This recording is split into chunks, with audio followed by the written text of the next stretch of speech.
Hey you guys, my name is Trinity. If you are new here, welcome. I do lifestyle and spirituality content, and if that interests you, you might as well go ahead and hit that subscribe button down below. But if you are not new here, welcome back. So almost a week ago, I turned 21 in Hawaii, and it was an amazing experience. On my birthday, we ended up going skydiving, and this is the only video I filmed from the Hawaii trip. There's no Hawaii vlog. There are no more videos coming out that isn't this video. And the reason I did that was because I very much just wanted to be in the moment. Also, I broke my vlog camera, as you can see back here, when I was in Mexico a month ago. So I didn't really want to take any chances filming with this four-figure camera that I just bought. So I really hope you guys can understand. But yeah, I've been wanting to make this video for, I think, over a year now. So I'm going to show you guys clips of me skydiving, but of course, had to make it spiritual, had to make it a learning opportunity for both you and me. So, you know, sit back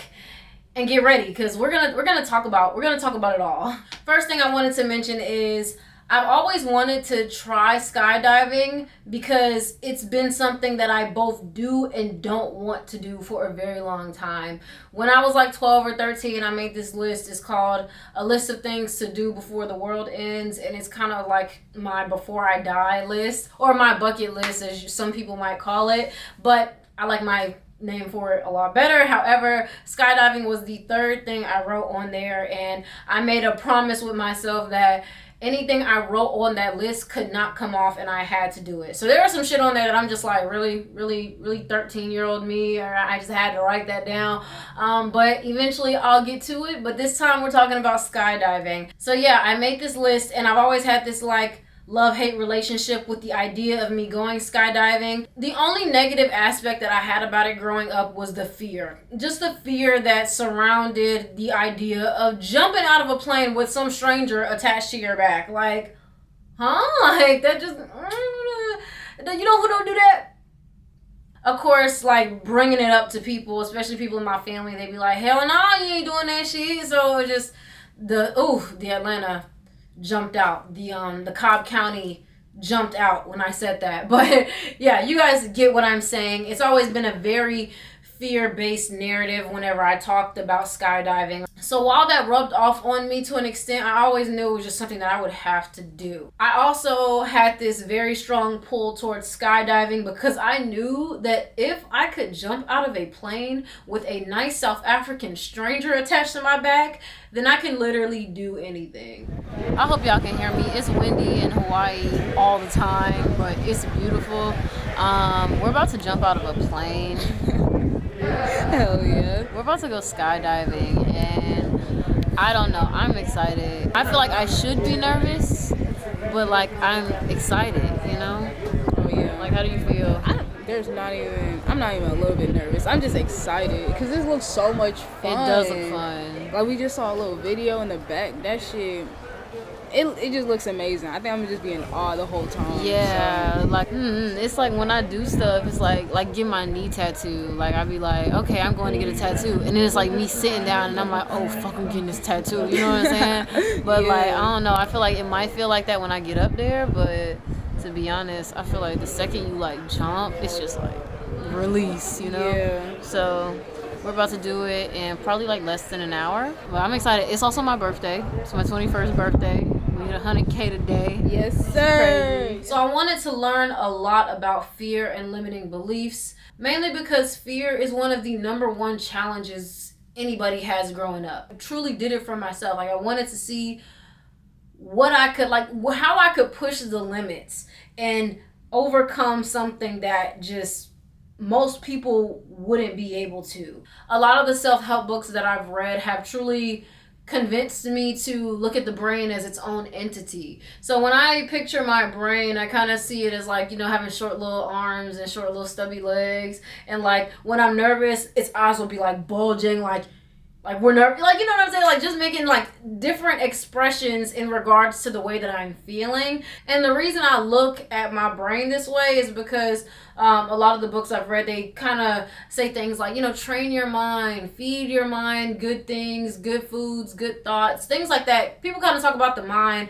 the same way they talk about taking care of a dog. So and it's applicable, like it works both ways. You know, you give your dog this love and affection and attention, and you know you should do the same thing with your brain as well. So why do we not? I didn't want my brain to psych me out of doing something that I had always wanted to do. I don't even know when I first found out about skydiving, but I just seen it and I was like, this seems like something that I have to do in this lifetime. Maybe I've done it in a past life, I don't know, probably have, but I just felt like this would be the ultimate test to see if I am ready to overcome however many challenges I need to. Because I done got through the worst shit that's happened in my life. So it's like, if I've gotten through the worst physically, I'm sorry, not physically, but like mentally and emotionally, I can get through some scary shit. Like being 14,000 feet up in the air attached to a stranger and jumping out of a plane. Like,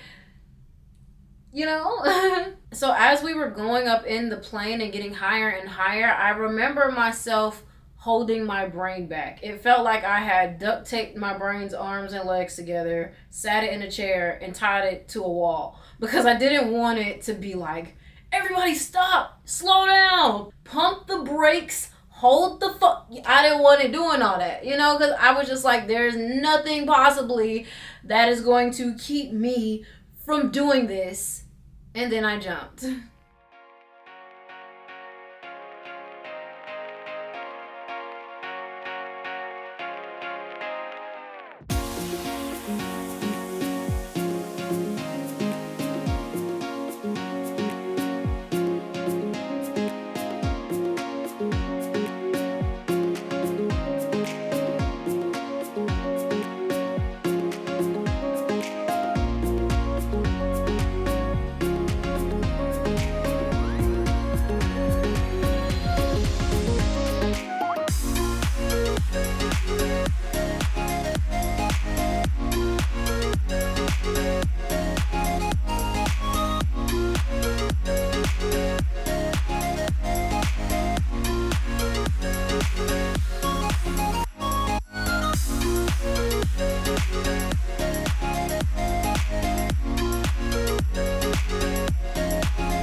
Literally the second we jumped, I remember being like, I want to do this again. So I would like to explain to you what jumping out of a plane feels like, but it was the most unexplainable thing ever.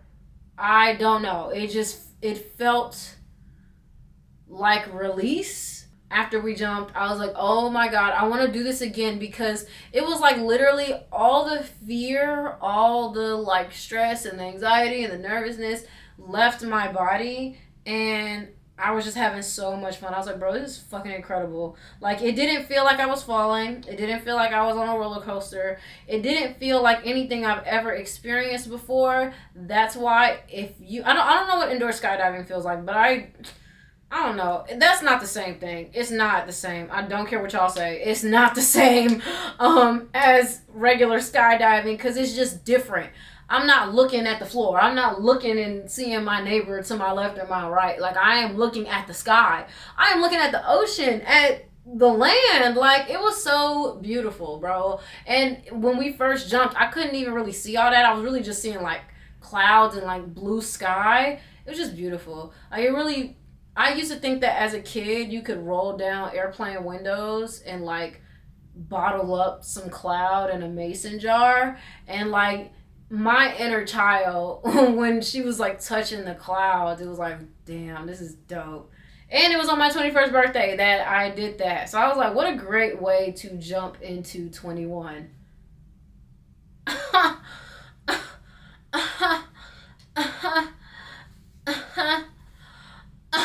You know, the entire Hawaii trip was also very symbolic. Very symbolic. There were 2 nights we were out there. We were tripping on shrooms, and we were just sitting on the balcony and just talking, and it very much felt like a full circle moment for me. If you guys follow me on Instagram, you would have seen my birthday pics. I'll put them right here. But the dress is purple, and when I was a kid, purple was the first favorite color I ever had. And I noticed like if I had to explain my life through color, here's how I'll say it. Purple was the first favorite color I ever had. I was a kid. And then I just was in love with all colors come middle school. And then towards the end of middle school, early high school, my favorite color was black. But I never resonated with that. I was always lying. My best friend, when I was in 8th grade, she was depressed. Things that she would do drastically rubbed off on me, and I became severely depressed. And that's why we both said our favorite color was black, even though I never resonated with it. So yeah, during that time period, everything was just dark for me. Like, and then after that, and I, got better towards the end of high school, my favorite color is now yellow. So it's been yellow for years at this point. And it was just interesting to me because now it started off as yellow, honestly, and now I love all colors. Like, yellow is still my favorite color, but you guys, have you seen my room? Like, let me show y'all what I bought the other day. I got this cute little dream catcher. Hope I'm still in focus. I got it from the Honey Pot in ATL. It's the color of the 7 chakras. Y'all, let me show you what my grandma got me for my birthday, bro. Y'all are gonna be weak.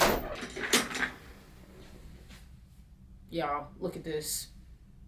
I seen that shit. I was like, oh my God, I'm weak as hell. But clearly, I mean, now other people have realized how much I love color, which is very interesting because my life used to be dark. And I'm saying that to say that while we were tripping on shrooms, I absolutely love this, but while we were tripping on shrooms, I just noticed that, like, if I had to explain my life in color, it would be like that. And I feel like any normal person, like anybody that could comprehend, would understand what I mean when I say that. So I very much felt like my trip to Hawaii was a very full circle moment, because it was like, starts off with color, a lot of things change, and now it's here with color, it's ending with color, this cycle that I have been going through. I'm back to where I started when I was a happy kid, you know what I'm saying? So yeah. Another thing, I was talking about the purple thing. It was also a full circle moment. We went to the crystal store. A lot of the things that we did, whenever we would go shopping or like to a crystal spot or anything like that, I noticed that I would gravitate towards whatever was purple. So, that's just me talking to my inner child, resonating with her, letting her know, what's up? I see you, you're valid. And, we're back again. So I'm very excited. I could literally make an entire video about the spiritual downloads I had in Hawaii, it just felt like a sacred land. Same thing with Tulum, Mexico. It felt like a sacred spiritual place while we were there. So I'm so glad that we went. Thank y'all for the birthday wishes for the 100,000 subscribers. Like, huh? Oh, and I hit 100K on my 21st birthday. If y'all didn't see that post that I made, that shit was crazy. That shit was trippy. I was like, watch this happen on my birthday, and voila, magic. So yeah, Cash App is still open. If y'all wanna, give your girl some birthday love. It ain't even been a week yet since my birthday. But yeah, other than that, I really hope that you guys enjoyed this video. My camera just cut out as I was saying goodbye, but I guess I'm talking too much. So I hope you guys enjoyed this video. Always remember to comment, like, subscribe, same as always. And you guys will see me in the next video.